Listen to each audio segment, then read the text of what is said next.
All right, good morning and welcome back to Princess channel. We got a very disturbing message, which came in from one Felix Batami, and I think I had to really bring this up to our notice. I've seen something like this before, and I think I've experienced it also personally. So it's quite so disturbing and it's alarming to see such things happening even at this present time. So I felt like it's necessary for us to bring it up in case this voice can resonate deeply into the ears of the management or those who are actually doing this. And if this is actually real or true, then there's a problem. There's a problem with mankind genetic material. All right, there's a message that came up and it goes like this.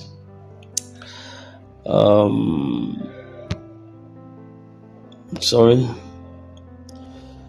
just want to pick it up just exactly.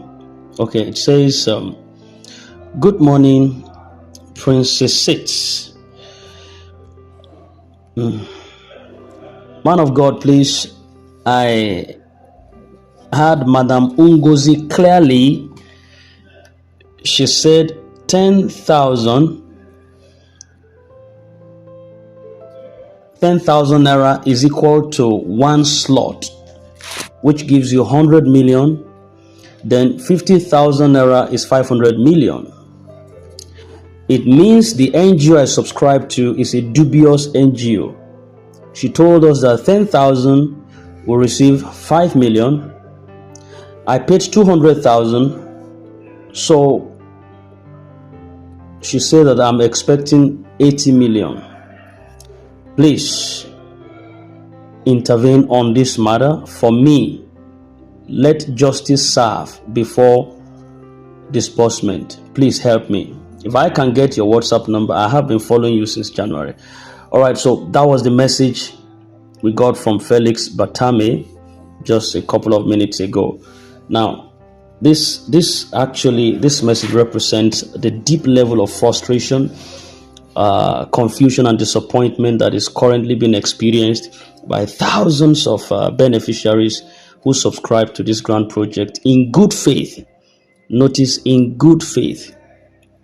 And this shed light on a critical problem that has consistently been whispered within this community, but it is hardly being addressed publicly. Now, the growing disparity between what was promised to beneficiaries and what some coordinators allegedly positioned themselves to receive is of concern. It's of grave concern. Now, Madam Ngozi Israel's statement, which it kind of sent some shock waves through the beneficiaries, the spine of beneficiaries, is now becoming a major reference point for a lot of confused stakeholders. According to what Felix is highlighting here, he allegedly mentioned that 10,000 payment for a slot with his own coordinator is equal to one slot. And based on what, sorry, I beg your pardon. He claims that Madam Ngozi said that 10,000 is one slot and one slot is 100 million, which is true. In fact, this is not the first time that Madam Ngozi Israel will say something like this. She has said it before. She had even said it to my own hearing. She said it to me personally, one time like that. That 100 million gives one slot, which is 10,000. Now, this 10,000, that means if you do 50,000, you're expected to get 500 million. And she stressed it that time. She was saying, she make a V note. She was saying that, so in case anybody takes money from you, maybe 10,000 or 20,000, know that you are getting either 100 million or 200 million. That collect your money. She stretched it. So that means if this guy had done, if Felix had done 50,000, he is to get 500 million. And if this is correct, then it exposes our deep-rooted issues of transparency and fairness in how this entire process is being managed. Now, pause and carefully look at the numbers. Beneficiary like Felix now, who paid 200,000, is believing that he will receive 80 million. And waking up to this staggering discovery that the real worth of their slot, if Ngozi's statement is accurate, should be far more than they were led to expect. He should be getting 1 point something billion or whatever with this 200,000 that he did, owing to one slot to give you 100 million. Now 200,000. I don't know whether you understand what I'm saying. So the real worth of their slot, if Ngozi's statement is accurate, if it is true, it should be seriously far more than what they're expecting. And this raises some troubling questions about how coordinators have handled information in recent times, how figures have been communicated to stakeholders, to beneficiaries who are in expectations, and whether there has been a deliberate attempt to undercut what rightfully belongs to the masses who trusted the system from the word go. Let us call this situation what it is. This is just a potential exploitation of trust. It is bad. What is bad is bad. When an NGO set up a grant structure, beneficiaries naturally, they rely on the transparency of the coordinators and the project lead. And people like Felix put in his own hard-earned money, 10,000, 50,000, even 200,000, because he was convinced that this was a credible, life-changing opportunity. But now, with information like this surfacing, it becomes painfully clear that there is a gap. Not just a communication gap, as we have suffered in this organ, but there is also an ethical gap in this ecosystem, a serious ethical gap. If what Madam Ngozi said is factual, then somewhere along the line, coordinators have been making profit, serious profit, of the ignorance of the very people they were supposed to represent and protect. And that, by every measure, is quite insensitive and very much unjust. This is what we can term the greed factor. Let us be honest about this. If these claims are true, what we are saying is a display of greed at its peak. How can anyone justify slashing beneficiaries' entitlement so significantly and pocketing the difference just simply because they hold privileged positions as coordinators? This is not about administrative charges right now. It's not about logistics. It's not about processing fees. This is outright exploitation. That margin is too wide. It's just too wide.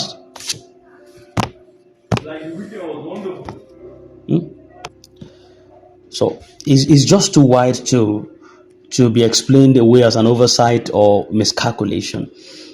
Now, Felix himself paid 200,000, believing his 80 million expectation was accurate. But if the actual worth of each 10,000 slot is 100 million, then his 20 slots would equate to 2 billion. I was saying 1 point something, but in actual calculations, around 2 billion, not just 80 million. And this is where the frustration deepens. See, beneficiaries like Felix now can be asking themselves, how much am I truly entitled to? How much have I been denied without my knowledge? Imagine the worth of 2 billion to 80 million. I beg your pardon. This is wizardry, if that is a man. And that is witchery. That is that. Whoever is the coordinator, if it's a man, is a wizard. If it's a woman, is a witch. And one of the biggest problems in schemes like this is the power imbalance that exists between the coordinators and just mere ordinary subscribers, because coordinators, they sit closer to the source of information. They often decide what beneficiaries should know and what they should not know. And this is a kind of create fertile ground for manipulations. Felix's message points to the exact situation that happens in the grand ecosystem. A lot of coordinators allegedly, they underquoted figures. They slash entitlements of beneficiaries. They paint a completely different picture of what beneficiaries would eventually get. And while the masses are busy waiting, they are patiently hoping for a relief system from their financial struggles. Some coordinators, they position themselves for massive personal gain. This isn't just unethical. This is inhumane. It is purely taking advantage of people's hope and desperations. And for an NGO, which by definition should exist to serve, to uplift and to empower the masses where the government could not reach. That's why they say a non-government organization where the government could not reach. An NGO is empowered for that. Allowing this kind of disparity to exist, it undermines the entire credibility of such an NGO.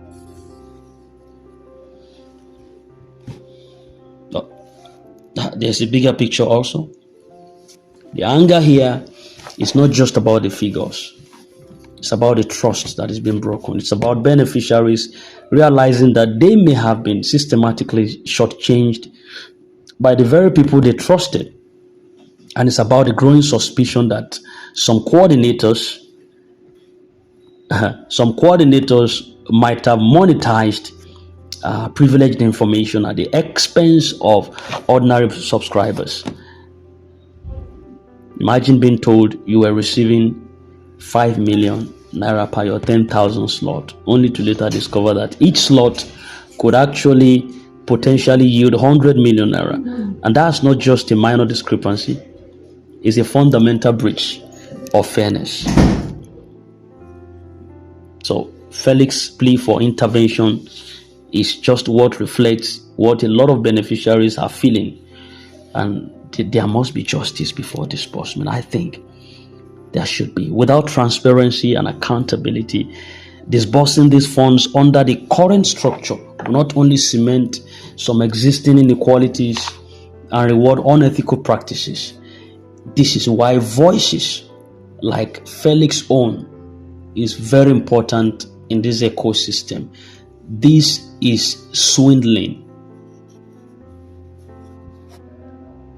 This is about integrity. People are asking for neutral, respected authorities to step in, investigate the real worth of each slot, and ensure that every beneficiaries get what they are truly entitled to. If this is an ecosystem of order and it is well organized, I think these structures should be clearly, formidably put out there so that each beneficiaries would know what they are truly entitled to. If the NGO is genuine and truly committed to helping people, it has a moral and social obligation to clarify this confusion immediately, because silence alone will fuel suspicion and unrest within the community. This is an eye-opener. This is an exposition. 10,000 naira slot, 100 million. Where's the disparity coming from? Then look at 10,000 now to 5 million instead of 10,000 naira to 100 million. Going forward, any credible NGO must be able to publish clear, verified figures for what each slot is worth. They must be able to ensure that coordinators are not benefiting disproportionately. They must be able to put systems in place to protect the rights of beneficiaries. That's why they are NGO in the first place. And they must be able to restore confidence by being able to communicate openly and directly. Failure to do this We are going to be labeling some NGOs as dubious because the fear of Felix is eroding some trust that remains in some of these NGOs. Very insensitive people. Greed.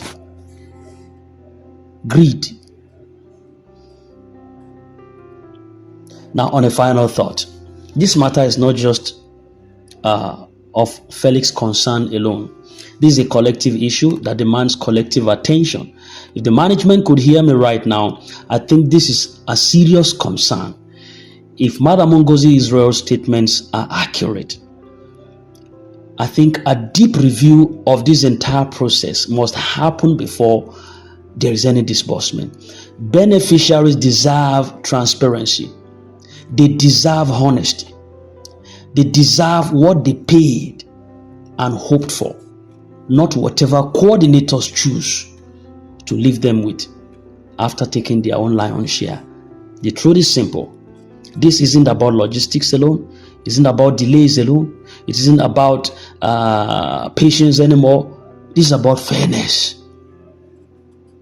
For a grand project that promised to uplift the masses, there is no justification for exploitations. Justice must come first. Transparency must come first. And every single beneficiary must know exactly what is theirs or what is their benefit before a single naira is disbursed. Else, the whole process is just a jamboree. When hope turns to betrayal, trust is not easily restored. When hope turns to betrayal, trust is not easily restored. When hope turns to betrayal, trust is not easily restored. And if this project wants to maintain its own credibility, now is the time to act. Act openly, act honestly, and act fairly. This is Prince's Seat. I rest my case. If this actually resonates deeply with you, and maybe you're suffering same fate as Felix, or you've heard about Ngozi Israel's proclamation, but you never know how to go about this, we have aired this now. Believing this will get to the management's ears, you have a duty to perform. Share this particular VN so that it can get along to the ears of the management. But adventure, they will see the level of exploitation going on within this ecosystem and the real deal that is supposed to protect the beneficiaries' interest. If this is a grant to lift them up, if it's not been put into account, then the whole system is a charade. This is Prince's Seat. Thank you very much. Have a nice day.